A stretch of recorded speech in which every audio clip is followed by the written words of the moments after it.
Welcome to another in our series of Kehillat Israel podcasts. This is a recording of Rabbi Amy Bernstein's weekly Friday morning Torah study.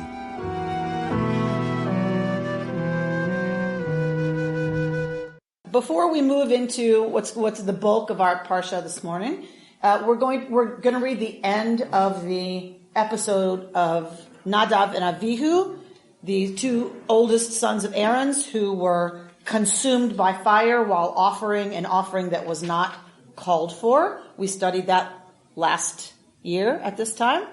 And so we're going to look at the end of that story and then see what follows directly after that. So we'll turn to chapter 10, verse 12. And since Pam, it was your idea, why don't you read? All right.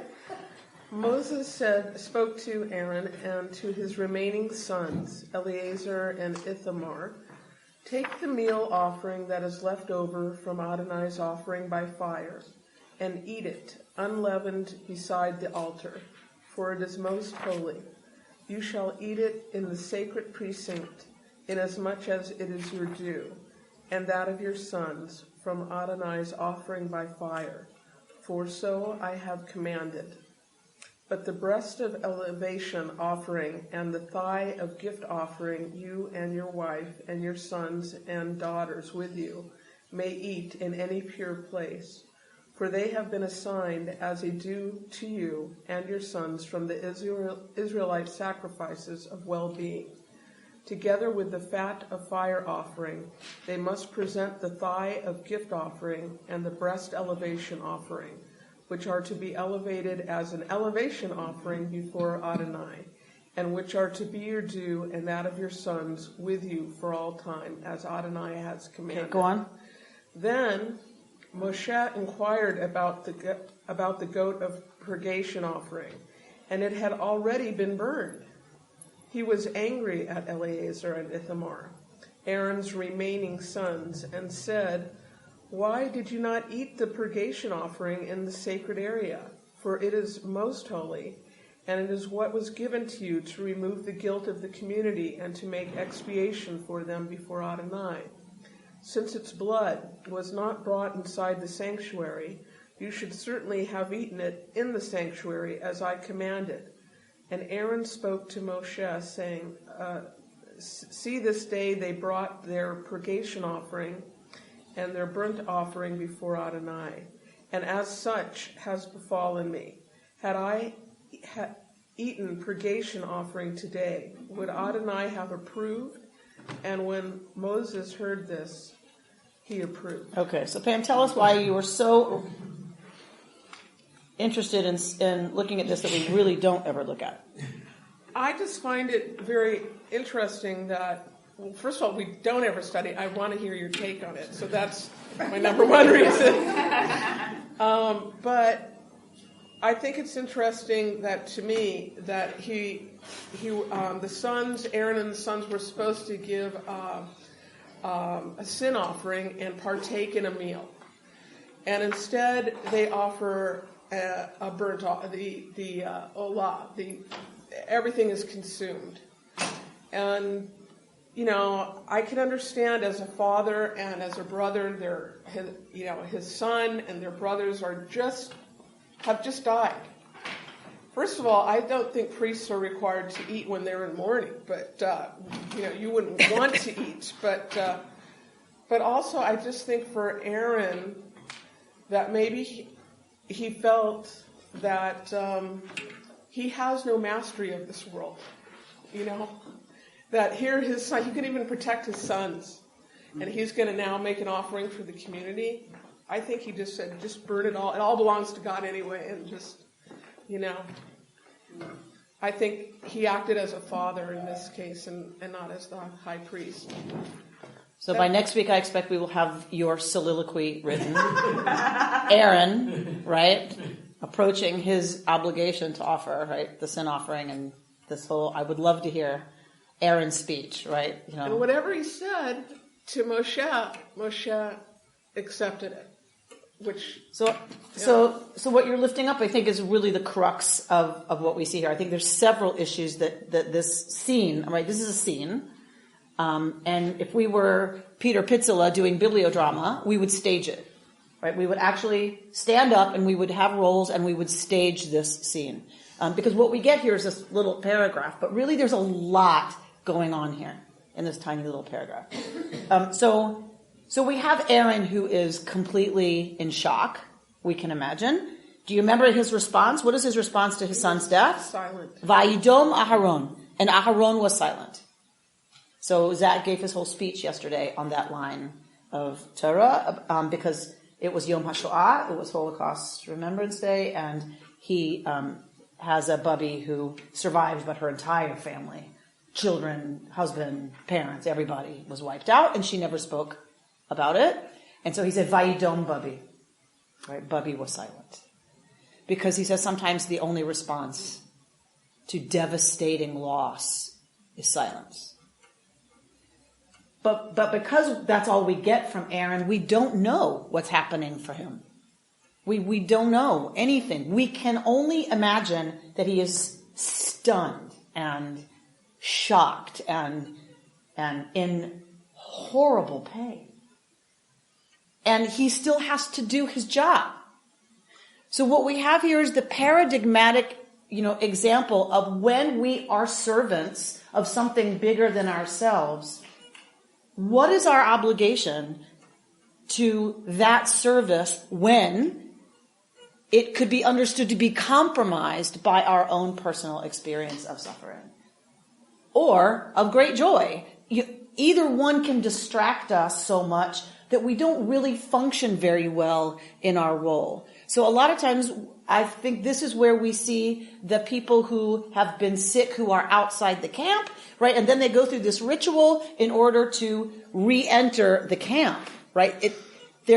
A mother who's had a baby is taken out of society for that reason, right? She's not expected to do anything other than tend this infant and this crazy new thing that's happened, that she's a mother. Even if it's her 7th time, she's still removed. And Aaron doesn't have that luxury. Aaron still has to show up to work because there's a bar mitzvah. He doesn't have he doesn't have the luxury to say, you know what, I just can't today. And so I think it's a scene that is filled with a lot of pathos.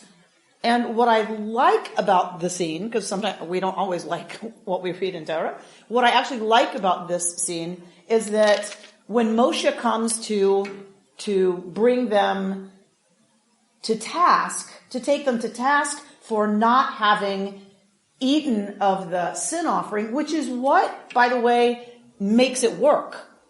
They have to eat, right? The life of the animal, we've talked about this a lot, except for the Olah, right? Except for the Holocaust offering, every other offering, someone eats. You participate in eating. That's the point. The point wasn't just to take the animal's life. You ate it. And the priests eating their portion of the sin offering is kind of what seals the expiation. And so here we have a tension. They need to eat it in order to effect expiation for the people. And Moshe comes to say, what's up? You guys didn't eat your part. You didn't do your part to make sure that the people are in right relationship, that the space is in right relationship to the divine. What is up? So it can look like Moshe's being outrageous, but of course Moshe's feeling charged with making sure everything works. He is the one who invested Aaron. He consecrated Aaron and the priesthood, right? So Moshe feels a certain sense of responsibility because I think on some level Moshe is dealing with having to turn over part of, right? Until Aaron and the priest, Moshe did everything. For better or for worse, Moshe's like, okay, I'll go to God and try to fix this. And he usually did fix it. He's now turning over a big part of whether the people will be forgiven or not to this other group, his brother. So I think Moshe's dealing with some inner conflict about letting go, right? He wants to that's got to be hard for him to turn it over and trust that they'll do what they're supposed to. Well, what happened? What's one of the first things that happens after he consecrates these priests? They screw up. And they blow up. And now they're dragging parts out of the sanctuary. So maybe Moshe is just as grieved and feels responsible and feels horrible, and now is panicked that once again they're messing up. What is that going to do? Right? We got the first two sons, they're dead. Now the second two are not doing he's panicked, I think. So both Moshe and Aaron are in these tangles of emotion. And so when Moshe goes to them, I really get a sense of urgent and kind of panic on Moshe's part. Like, what is going on with you people? Right? We can't afford another episode like the last one. And in general, what's going to happen if this priesthood isn't effective? So he goes to challenge that, to find out what the heck is going on. And finally, Aaron speaks. This is where we hear Aaron speak. And what does Aaron say to Moshe's challenge? We get explanation points. We get, what's it called? Exclamation points put in there by the editors of the English. There are no exclamation points in Hebrew. So take them out. Maybe they're there, but we as the reader of Hebrew have to read them in, right? We don't have them in Hebrew. So all we have is Aaron speaks to Moshe. He answers Moshe, right? And says, okay, look, they brought et ha-chatat ve'et olatam. They did bring the chatat and they did bring the olah before God, right? And don't forget, such things that have befallen me. Had I eaten of the sin offering today, would God have approved? So we don't know that there's an exclamation point. Possibly tears are rolling down Aaron's face, right? Saying, really? Really?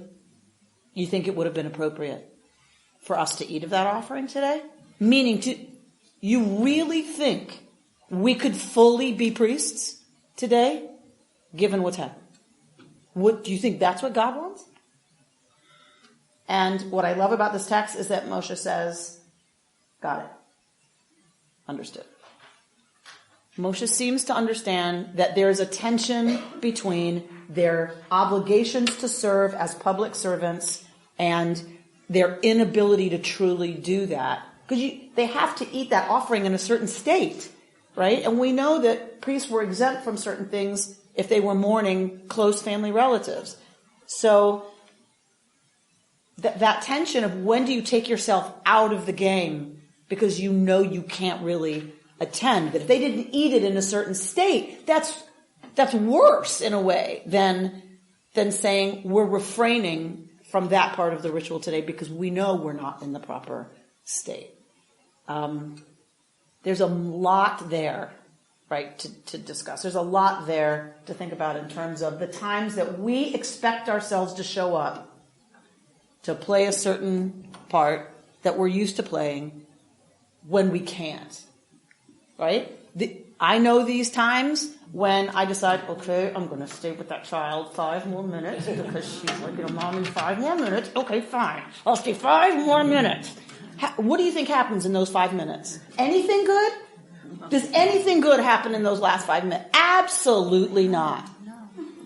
Because I'm not in a place where I can be a loving mom, right? I'm too distracted. I'm too tired. I've got, other things I got to do once she's in bed. And so it's that tension, of needing to show up to play a certain role and the wisdom to know. I think what Aaron is indicating is a certain inner wisdom, a sense of reflection, knowing he can't do it. He could walk through the motions, but it wouldn't be service, right? He's a grieving father. He can't really walk fully into the role of priest. And I think Torah's message is, okay, all right, right? There are times we need to step out of the role that's expected because our heart is not there, and generally good things don't happen when we're so distracted, right? That we're entrusted with an important role that good things don't happen. God would think that's better, says Aaron. So I think it's fascinating that, we see there's chapter differences in the English and everything in verses, but of course the Hebrew doesn't have that. Mm-hmm. That this segues directly into other rules about eating that have to do with holiness, that don't have to do with the sanctuary, but which have to do with the people and how they live every day. And so ties the priests' eating to the people's eating, and in that sense goes to, just because there's a priesthood doesn't mean you are not a holy people, right? They serve in a certain capacity on your behalf, but it's on your behalf. You are in relationship to the divine. They are in charge of mitigating that relationship and keeping everything the way it's supposed to go, but it's you as a people who are in relationship to the divine. It makes you an Am Kadosh, a holy people. And so just as the priests have rules around eating, like Bert said, now we move right into, and as he says, there's no break between that line we just read, Moshe goes, oh, okay, got it, to the next word, right? It's just the next, you just drop down. Not even a period. Not even a period. Exactly. Not to mention an explanation point. Thank you, Laura. I think that should be a new. I know, right? Right? Just like someone said, there needs to be a sarcasm font. I think there should be an explanation point. All right, so we're going to roll right from that discussion about eating and real discernment around eating and holiness around eating, boundaries and rules that govern the holiness of eating, to this next sentence that somebody's going to read now. The Lord spoke to Moses and Aaron, saying to them, "Speak to the Israelite people thus. These are the creatures that you may eat from among all the land animals. Any animal that has true hoofs and clefts through the hoofs, and that chews the cud, such you may eat. The following, however, of those that either chew the cud or have true hoofs, you shall not eat. The camel, although it chews the cud, it has no true hoofs. It is impure to you. The daman, although it chews the cud, it has no true hoofs. It is impure to you. The hare, although it chews the cud, it has no true hoofs. It is impure to you. And the swine, although it has true hoofs, with the hoofs cleft through, it does not chew the cud. It is impure to you. You shall not eat of their flesh or touch their carcasses. They are impure for you." Okay. What's a daman? The daemon. It's just another animal. So these are the ones that you may eat of the land animals. Any animal that has, and look at the description. Something you can see about the animal. True. So we always go to that. So any animal that has true hooves, with clefts through the hooves, that chews the cud, such you may eat. I find this English distorting in a way true hooves. Not so much. So, because I think actually it's the opposite of what the English implies. Split hooves, truly split hooves, look more like toes than they look like hoofs. Right? Think of a horse's hoof, versus a deer's split hoof, right? So one looks less animal than the other. The one that is permitted is the one that looks more like toes, less like hoof. So as Bert points out, it's something that is visible, that you don't have to know the category of animal. You don't have to know what a daemon is. You just see it. Can I eat it? Well, it helps if the distinctions are ones that you just look at. That I don't have to know what a daemon is. I have to know, does it have split hoof and chew its cud or not? Okay, so it's pretty easy to make that distinction. Right. But if we're going into any kind of meaning, which of course is our tendency, we're going to go into some kind of meaning about why these, not those. The split hoof, one theory goes, looks less like a hoof than a hoof. And so that there's something about domestication, right? It's not quite as wild as beasts with hooves that tend to, by the way, kill human beings, right? Deer don't tend to kill human beings, right? Certainly not domesticated animals. Neither do rabbits. Neither do rabbits. Right. So we're talking about beasts. We're talking about the things, Laura, work with me here. Things that could kill a human being. I'm going to make you work for it. This is a tough room. So, right. Rabbits generally don't kill human beings, right? So we're talking of the things that could. Who has a tendency to and who doesn't, right? Okay. So that's one thing. And they have to chew their cud, right? So rumination is considered in the ancient world, possibly if we go by this, these are the preferred categories. Rumination was considered to be the better of the digestive systems. Remember, when you eat an animal, you are eating what it eats, right? So ruminants tend to eat what? Grass. Ruminants tend to be vegetarian. They don't tend to eat other animals. Why does that matter? What's off limits? Tell me what treif means. You can't eat anything that is alive. Of course we can. We're about to eat something that chews its cud. That is alive. Treif is impure, but generally aren't they? Treif is not impure. I mean, it is in the category of impure. But that's... Yes, what does it mean? Forbidden. Nope. This is interesting, right? Everyone knows treif, and nobody knows what it means. Tear. Yeah. It means torn. Torn. Wow. You cannot eat an animal that has been torn. You must shecht the animal. You must slaughter the animal. You cannot scavenge. It has to be killed in the proper... Yes, roadkill is off limits. And something that was torn apart by another animal is off limits. It's treif. It's torn. So anything that was a prey... Anything that was prey to another animal is treif. You may not eat it. Later, treif came to stand for everything that you couldn't eat as part of the system of kashrut. But it means torn. So if you want to say in modern Hebrew somebody's crazy, they are metulaf. Like kind of torn apart, meaning appear. Metulaf, crazy. Right? So, and sometimes it's a good thing. Like, how were those musicians? Metulafim. Crazy good.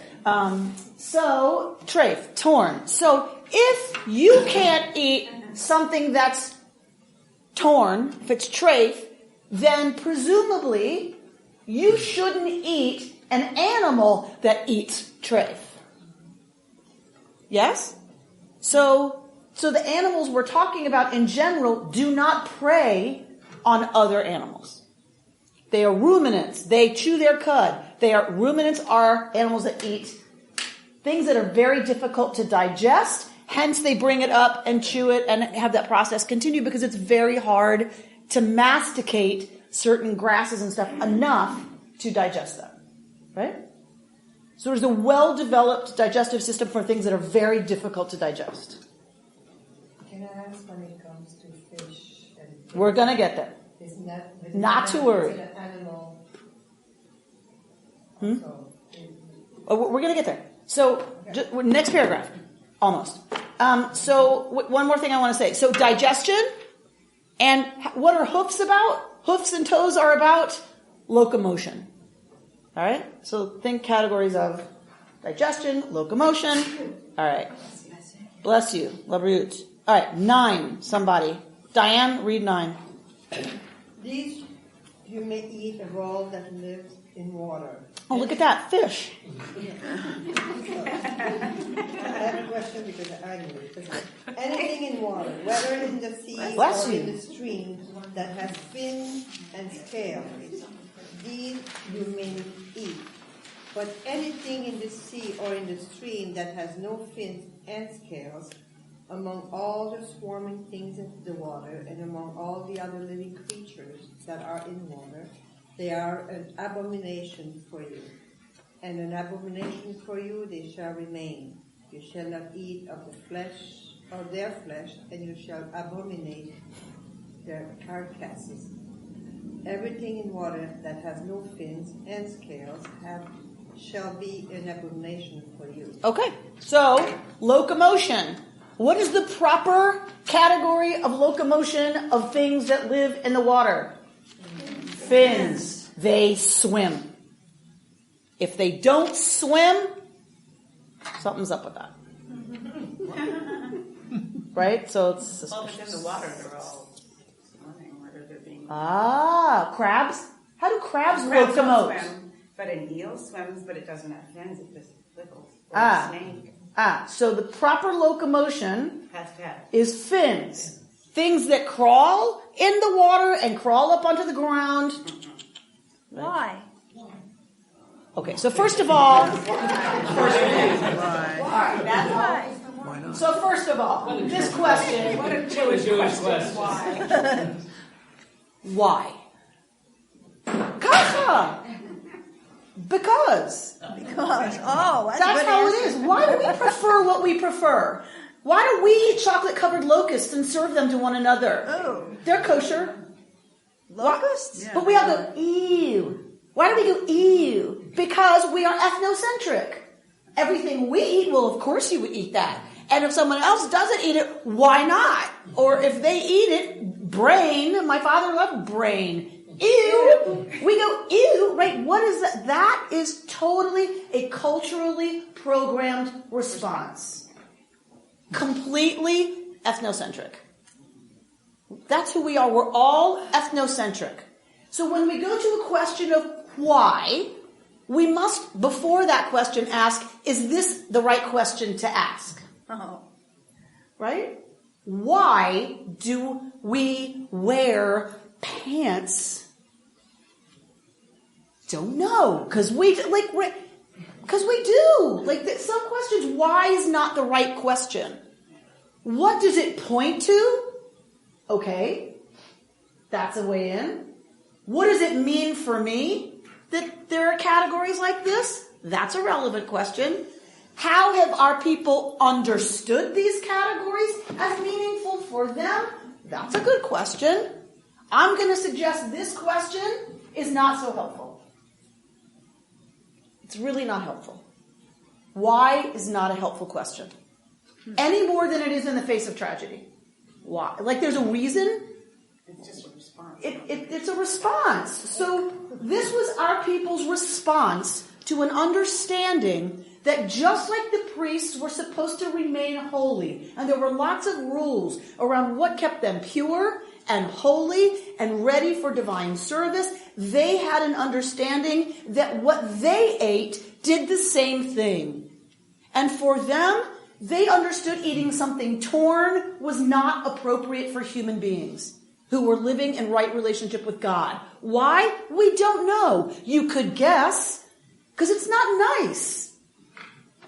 It's not nice. It's not pretty, right? To eat something that a mountain lion left half of it. It's savage, I guess. We're not going to get a yes or no, right or wrong. Yeah, that's it, Rabbi. That's the reason. Right? We evolve as cultures, and our practices evolve. David? It seemed like when we were talking about peace, although I never thought about it until we did, that there was a rationale, albeit somewhat weak, that we were trying to find, we need to eat, so we tried to find the right type that was as gentle and as close to how we would think ourselves behaving. We do not want to tear, okay? We're better than that. I don't see any of that in the fish. I don't understand anything. Maybe you is the only answer, but right. It seems like they just stretch too far. But again, we're guessing at the answer. We're guessing that it's because we don't want to be savage. I think it's a fairly good intuitive move, right? To say we're going to eat a little more gently and respectfully if we have to eat animals. But there's other things at work too. It's not just being gentler and more humane. There was an understanding that there are categories, and there are categories that are more appropriate purer than others. The others are not bad or wrong. They're just off limits. They're just off limits. They're not wrong. You can use their dye to make talit. You can use the snail dye to make a sacred object. It's not that they're bad or wrong. They are off limits for you to eat. There's a theory that one of those categories is if it can live in the water and walk on the land, that is crossing a line that made the ancient world very nervous, or that made the Israelites nervous.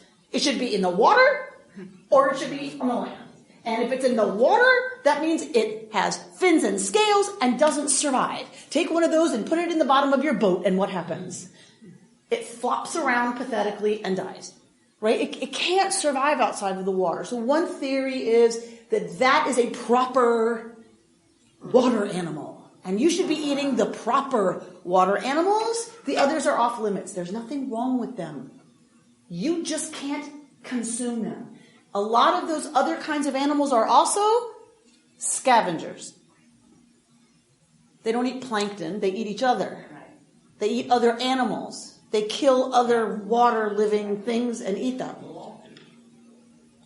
Fish with fins and scales tend to eat plankton.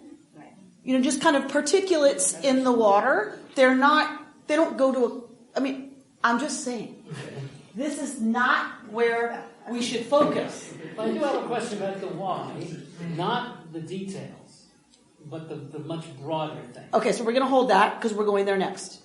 Okay? We're going to go to the big why for us. Bert, I'm going to go there for you. As a person definitely allergic to shellfish, maybe there was some kind of Jewish sensitivity to shellfish and people died. It's possible. So it's possible. Carried down generations. It's possible. It's possible. But because it doesn't hold for the rest of them, it doesn't seem to be a very powerful argument. Right? So, people say, ooh, if you ate pork that wasn't prepared properly, you got trichinosis and died. Well, guess what? You eat cow or lamb or goat that is not prepared properly, your death is just as miserable. It's not. So people want one of the whys to be health. And Maimonides is among them, the physician. Maimonides wants to show, well, we knew long before so many others that it's not good for you. I love this when people say meat and dairy together are not. That is very difficult to digest. That is, and it's like, okay, so that's all lovely. And this is not to your point about shellfish. It's possible. Maybe people really keeled over. People, okay, we're not eating that. That's very possible. Around these other things that people want to extend, to be healthful. It's a really weak argument, A. B, I don't like that. Why? I don't like it tied to health.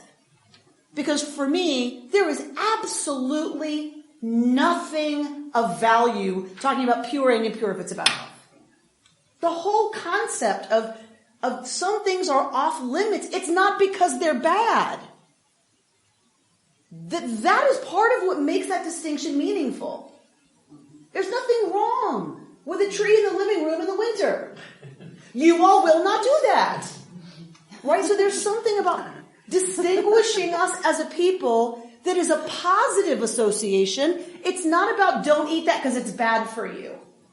Does that make sense? It's about living into holiness. It's about saying those are perfectly fine. Those, barbecued pork ribs, they are perfectly lovely. The neighbors can eat them. You may not, because you are a holy people. So it is, in a sense, random. Maybe not totally random. We're exploring ways that it might have made sense. It doesn't matter. They did not say, oh, well, we are not so savage. Right? For them, it was like, that's what's off limits. When we explore why those, we're exploring maybe how did that develop into a category. And it's fun. We can play with that. Lots of our commentators have played with it forever. But for me, that's not the meaning, and I'm already getting into Bert's question, which I don't want to yet. Because then what is the meaning, right? If it's not health, and it isn't that we're not going to be so savage, then what is the meaning? But I promised I wasn't going there yet. Yes. An interpretation I read that made sense to me and goes along those meaningful lines is this was a way at that time to separate ourselves, and that there were things we couldn't eat, which meant that it limited our socialization, and so we couldn't have a meal with somebody who was outside of our faith, which meant we couldn't meet people and intermarry, and it kept us together. So again, I'm going to say biblically, I don't know that that makes a lot of sense. Because other people ate exactly what we're eating. The neighbors ate this too. A Canaanite could come over and eat at your table. You could go to a Canaanite table, presumably, and eat lots of things. Right? You just couldn't eat the swine that they offered as part of their, and we know the Canaanites offered pigs as part of their sacrificial rite. So maybe some things were off limits because it was part of their festival, but there's nothing special about the swine, by the way. Here, notice that. Nothing special about the pig. It is not its own category. It is just a category because you might think because it has this, that it's kosher, but it has this, but it doesn't have that. That's why it's not kosher. It says the same thing about the daemon. Right? So there's no special anything about pork. That got made later. So, but to your question, possibly, maybe not. I'm not sure it has a lot of biblical evidence, but what did happen is that's what became the reality. The reality became, and maybe they had a pig festival, and they didn't want us going to the neighbor's pig festival, because most Israelites would have been what? Converted Canaanites. So you don't want any of those new Israelites, those new Yahwists, you don't want them backsliding by eating, oh, it was pretty good. Baal had some pretty good ribs, right? So but maybe we should go, right? So you don't want them associating with that. So maybe part of that's there. It separates them from the swine festival to Baal or Asherah, possibly. But not all of this, right? As a system, doesn't seem to point to, the Canaanites have been eating the same fish. Does that make sense? So, but what happened in effect is exactly that this system of eating became a social separator between Israelites and the people around them, particularly in the era, when there was much more mixing of a different kind. Look at look at the stuff in the Christian Bible about kashrut, right? It's all about, that was a big issue. Could you follow Jesus and not keep kosher? It's a huge issue. And finally, it's ruled that Jesus supersedes all of that. And so now, no, you don't have to keep kosher in order to follow Jesus. Because if you follow Jesus, you had to do all this. He's Jewish. If you're going to lean into what the teacher is about, the teacher was about this. So if that's true, then you got to keep kosher. And you got to be circumcised, right? So there's a lot of places, if you want to convert people, it's kind of a barrier. Right? It was a social barrier. And so what did they do? The Christians, the early Christians, very smart, pulled down that barrier. How far into it did they pull it down? Fairly early. Because the apostles are wanting to convert pagans. But you're not going to be very successful converting the pagans if you say, and you can't eat this and this and this and this and this, and you can only eat this. And it's the same as other religion. Yes, right. And so they tore down those barriers, and it was very successful. Their conversion rate went way higher than ours ever has. Maybe we can also see that it's another way of sacrificing. This is what we're willing to forego in order to bring ourselves that much closer to God. And okay. I don't know. Although sacrifices were something you participated in. Right. You ate them. Right. So we tend to think sacrifice, but think Hebrew. Hebrew is lehakriv, to come close. That which draws us close. So in that sense, it's similar to, through eating, how do we come close? I don't think it's the give up part. Okay. Right? I think it's the boundary part. Right. Which is about giving up, but it's also about eating this and eating it in a certain way. Right? And so in that sense, definitely it's tied to the idea of sacrifice. That it's lehakriv, to come close, to bring God close, for you to come close to God through eating. And so there have to be rules and limits placed on that to do it properly. Was this part of Leviticus written during the Babylonian exile? Oh, Sheldon, my friend. You are pulling us into a whole nother scholarly mess, a whole nother academic debate that is, there's lots of arguments about early or late for these texts, post-exilic, pre-exilic. It is describing a pre-exilic reality. That's where I'll leave it. That was artfully done. How did you know that sense of deep sea fishing? Because I remember once I didn't realize how religious he was, but I think I made some sea bass, and I went overhead and tried to present a beautiful meal. And he says, I can't do it. I said, why? They have no scale. And I said, sea bass have no scales? I don't know. Different fish have it, like swordfish. Swordfish. And I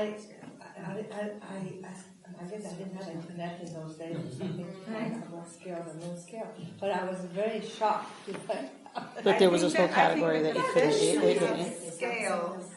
Fish that have scales at one point in their life, like swordfish. Yeah, because I didn't. All right, Devorah has just given us the rabbinic ruling on fish. Say it again. It says that later rabbinic opinions permit fish that have scales at one point in their life. I don't know if sea bass had, but swordfish. So if they start with scales and grow out of them. As babies, they had baby fish. They had scales, and they shed their scales, so it's kosher. All right, there you go. We have the ruling. That's what this is right All right, I wanna go through. You might want to keep that at home. I want to go quickly through birds, and then swarming things, and then we're going to stop on the text. But I want to get through this part of the text. 13, somebody. The following you shall abominate among the birds. They shall not be eaten. They are an abomination. The eagle, the vulture, and the black vulture, the kite, falcons of every variety, all varieties of raven, the ostrich, the nighthawk, the seagull, hawks of every variety, the little owl, the white owl, the pelican, and the bustard, the stork, herons of every variety, the hoopoe, and the bat. All winged swarming things that walk on fours shall be an abomination for you.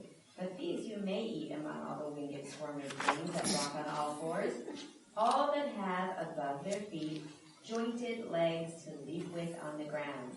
Of these you may eat the following. Oh, yay. Locusts of every variety. All varieties of bald locusts, crickets of every variety, and all varieties of grasshopper.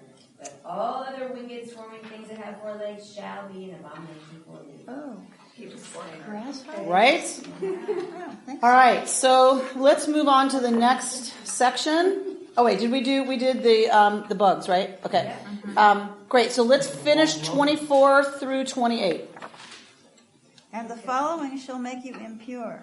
Whoever touches their carcasses shall be impure until evening, and whoever carries the carcasses of any of them shall wash those clothes and be impure until evening. Every animal that has true hoofs, but without clefts through the hoofs, or that does not chew the cud, they are impure for you. Whoever touches them shall be impure. Also, all animals that walk on paws, among those that walk on fours, are impure for you. Whoever touches their carcasses shall be impure until evening. And anyone who carries their carcasses shall wash those clothes and remain impure until evening. They are impure for you. That means we can't eat our kitty. Or your dog. What does it mean to be impure? So it says that you will remain impure until the evening. So it means no one can touch you? Or you can't touch your kids? Or So that's the other thing I want to talk about. All right, so when we talk about this category of stuff, and it's funny, nobody's brought it up yet. I can't believe this group hasn't brought it up yet. Maybe it's because you've been studying with me long enough. But we keep seeing this word abomination, right? Where do people freak out about that word? Because it's an abomination. Men lying with men is an abomination. Nobody reacts here. How come? Because you've been with me for so long. I love that answer, Laura. Right. So notice we don't get upset. We don't get all like, ooh, abomination. How could he say that? It's so archaic, right? Because it's about food, and we don't really care that much, many of us anymore, about, it's the locust that's kosher, the kind of bug that's not, and it's an abomination. Okay, whatever, right? But it's interesting how we get all crazy about this word abomination when it's used in other contexts. It is very clear that the word to'eva that's used for abomination is about the state of ritual purity. It is very, very clear. What is important here is purity. We have talked and talked and talked about this concept. Tahara and tum'ah. Just as the priests must eat in a state of tahara, in a state of ritual readiness, so too must the Israelites eat in a state of ritual readiness. That's our term in this room, right? For pure. And if you're in a state of ritual otherness, dysregularity, our code for impure, because English is terrible to use for this. It's just terrible. We have too many associations with pure and impure, dirty, clean, right, wrong, sin. Get rid of it. Right? The other one we've used is the nuclear example, right? All right. So if you are in a state of ritual regularity, you should be eating like that and eating things that are part of that system that will not lead to dysregularity, to a disruption. And the things that lead to disruption are those things which are outside the category of the permitted. So if you eat something that is not permitted, you have now ingested something that is an agent of dysregularity. So now I'm in a state of dysregular ritual purity. So I have to make sure I don't communicate that to anybody else. Right? It was considered contagious. So, if I touch something that's an earthenware vessel that is an absorber, it's going to absorb my dysregularity. Yes? So that's not good, because then that's going to spread, and now we're all dealing with that. That is what, let's just remind ourselves, that is what sacrifice is about on some level. It is about blood being the ritual detergent that cleanses the Israelite communal space of all of those disruptions. Right? It's like ridge filler on your nails. Okay, maybe we need to edit the podcast a little bit. But, right? It's like reset button. It's the reset button, right? And returns everything to a state of tahara, a state of ritual readiness to be in relationship with the divine. Because if there is tum'ah, if there is impurity, the divine can't get there. It repels the divine. Because the divine is all kedusha, is all holiness, is all purity. And therefore it is repelled by impurity. We're clear? If blood is the cleansing agent, how come menstruating women are the opposite? Very interesting. Blood as the life force is cleansing. Blood that is the result of a fetus dying or of a potential life dying, so the theory goes, but we're back to the why question. It's a little tricky, but the theory goes, that blood is about death. Oh. That blood, therefore, is like any kind of death. It is by definition a contaminant, a dysregulator. Even though we're commanded to bury our dead, right? So what? Now later, that becomes a much different issue that I think is about misogyny. So I'm not going to deny the misogynistic aspects of that. I'm not an apologist for the tradition. You know me, and trust me, I hope well enough to know that. It becomes, I think, an element of misogyny. However, in the original everybody who's in a state of tumah was removed from the camp and from regular life. Duh. Right? Like, if you're dysregular, you can't do regular life. We just saw it with Aaron. You can't do both. It's like multitasking. It's a myth. You can't do two things at one time. Your brain can't do it. What it does is micro switch back and forth, back and forth, back and forth. They knew on some level that's not good. If you've got all this other stuff going on because somebody in your family died and you had to bury them, you are now dysregular. Step out and deal with that. Right? No problem. We're commanded to bury our dead. So it can't be bad because we're commanded to do it. Why would God command us to do something bad? That makes no sense. We're commanded to get unregular when somebody dies and we have to handle them. So women, when they were menstruating, were understood to be not in the normal state. I am the first one to own that that is true. If I didn't have to come to work those days, that would be lovely. Wouldn't that be lovely? Actually, it's like the 3 days. But it's like really, it understood that you're not in a state of regularity. And so just deal with that. I think later it comes right to be something else, that death wasn't ever. Right? And I think that is definitely related to the fact that it's about women. And about men's continuing fear of women's power. And women's connection to things that are just like completely anathema to them, right? I really That's think because we're smarter than that they is are. true. Get to why? Poor Bert. Poor Bert. I know, he's so patient. He puts up with me. Just wait till Hillary's president. So much. Exactly. All right.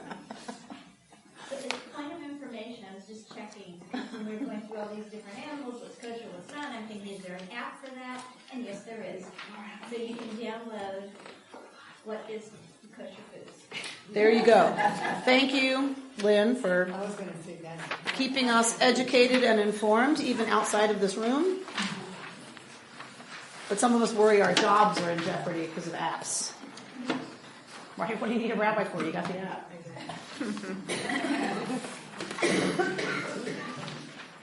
Rabbi, can I ask a question? Sure, Reuben. I noticed that in this parsha, God speaks to Moses and Aaron. Yes. And I assume it's because it has to do with the priests and their behavior. But is there any other reason why God is talking to Aaron? Nice, close reading, Reuben. We've talked a little bit in the past about the two really powerful clans, two really powerful movements or groups within the early Israelite settlement, early Israelite society, the Aaronid clan and the Mushite clan. So always the text is representing some kind of dynamic between the Aaronid clan and the Mushite clan. So the Mushites have God spoke to Moses saying. The Aaronid clan needs Aaron to be present as well. So whenever we see God spoke to Aaron and Moses, it is generally assumed to be an Aaronid addition. And who are the Aaronids? The priests. So, right, so it's a priestly addition. The priestly author, again, there's an argument, but a lot of people argue that the priestly writer is a late writer of some of these texts, a later gloss. The priestly gloss puts Aaron in. So nice close reading. Instead of asking why, which you now said we shouldn't do. Well, we need to be careful about it. Is it just easier to understand if we go back to putting the blood on the doorpost?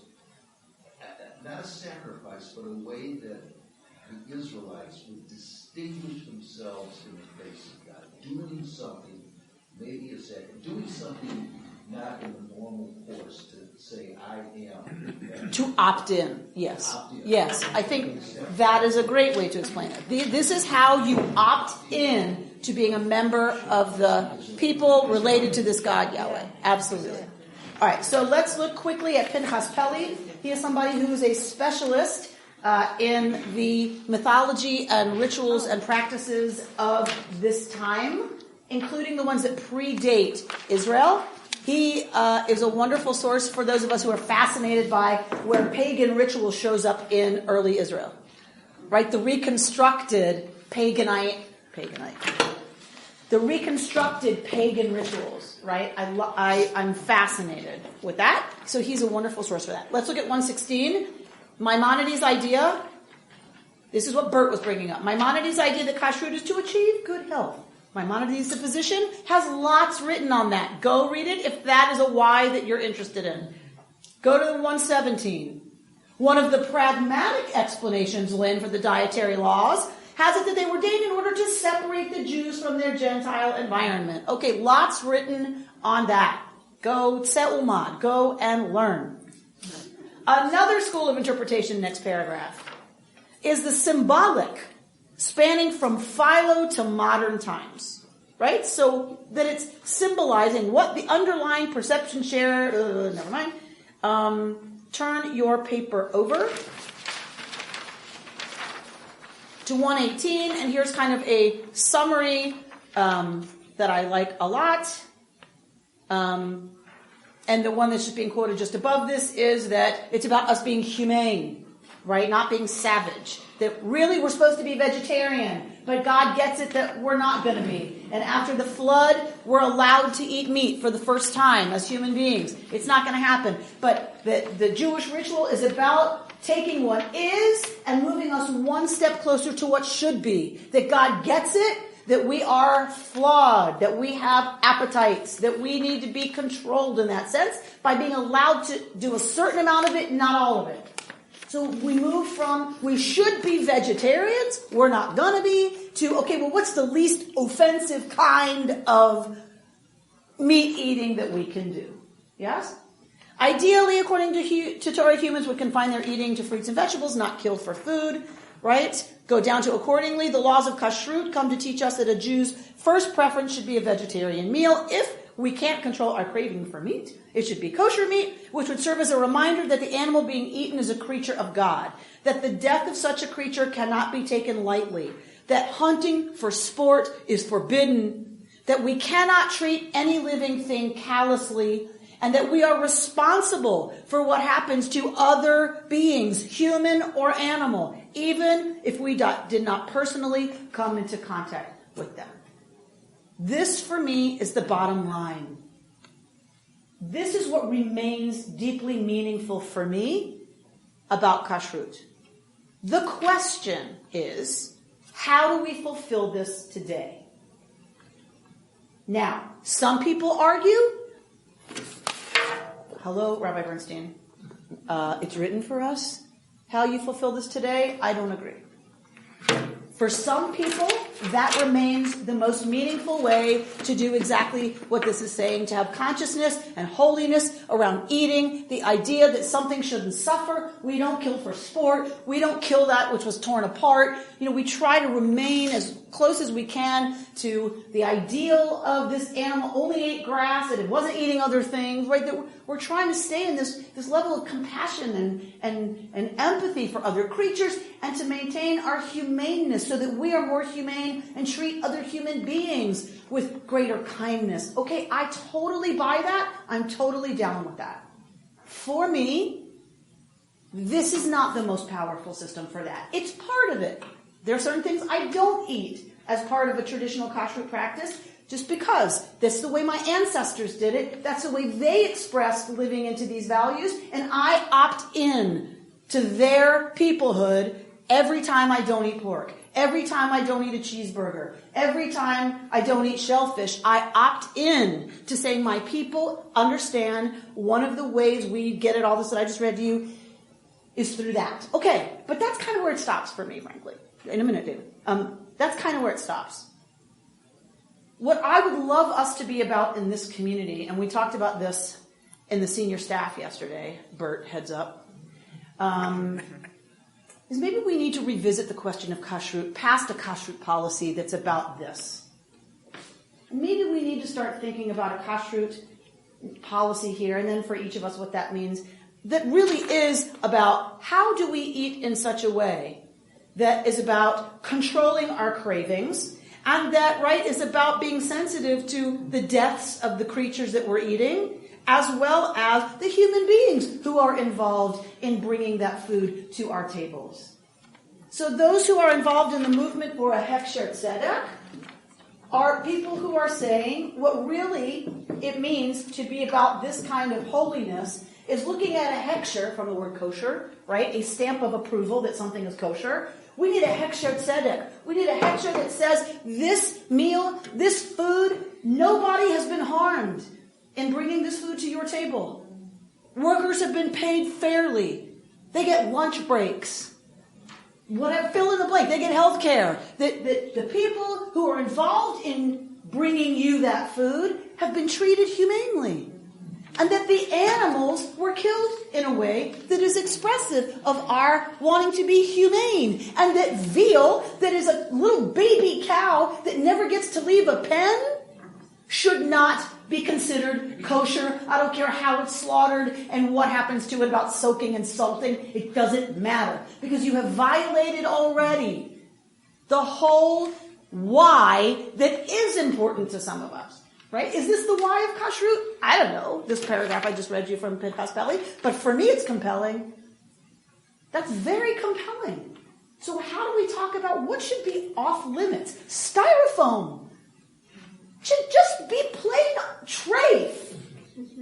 Right? It's just off. Petroleum products should be off the table. Don't serve anything on them. It trafes your food. Just make sure chocolate and vodka are okay. Chocolate and vodka are fine as long as the folks growing and picking the cacao are treated justly. Because in some countries, and I don't mean to get on you, Sheldon, chocolate is a big, chocolate and coffee are big ones. Because the people who harvest that, their children either have shoes and an education or they don't. Just based on what are you willing to pay. Right? Or how much do we know about that brand, right? And sweatshop labor, sorry, those clothes should be off limits. Here's the challenge for us. The challenge is all of that is very, very cloaked. It is very hard to find out where certain brands or certain, foods are made or where they get their beans from, exactly which farm in that region. Is this a sustainable farm? Right, so some things are marked. We certify it as grown sustainably, our workers are treated fairly. Frankly, that's all we should be buying. Really. But, right, we're not there. But I think, it's a conversation worth having about should we have a kashrut discussion about what else would fall into the category of off limits based on our Reconstructionist progressive Jewish values. Devorah? I think you should start a movement. I think that really resonates a lot with me. And I think what it says here about the Chicano worker, the Latino workers that were picking grapes, it's not really about them not being Jewish. I think it's more about how they were treated as workers. And I think that's what we should look at as Jews. Not who's picking our grapes or who's taking care of our fruit and vegetables to make it kosher, but how are they treated? Whether or not they're Jewish or not, it's how they're treated as workers. Right. So, and I think that's what you should bring up here is this being humane. Right. Right? Yeah, I mean, that's what it says. Well, so that's what it resonated with me. I want to be clear that that's about wine, because it could have been, if a non-Jew, at one time that meant pagan. There wasn't Christian. There wasn't Muslim. There was pagan. So if a pagan touched your grape stuff at a point that it was considered wine, it could be used for idol worship. And it trafed the whole barrel, like it trafed the whole thing. So I personally do not drink kosher wine. Why? Because I believe what makes it kosher is that a non-Jew did not have contact with it past a certain point. And I find that not only offensive now, but completely irrelevant to the conversation about values. I'm not saying there isn't a value in supporting kosher wineries and in supporting Israeli wines, whatever. I'm saying it's not a meaningful category for me because of what you just said. Right? That it should, I don't care who, because we don't believe anymore that it trafes our wine, that they're going to use it. And it's so crazy a leap now for that to have any meaning that for me it's completely off the table.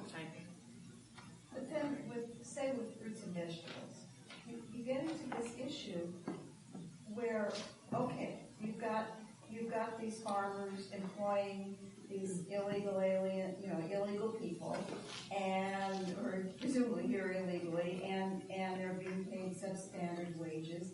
But then we say, okay, we're not going to buy that. But then they're not employed anymore because people aren't buying. Let's say if it was enough.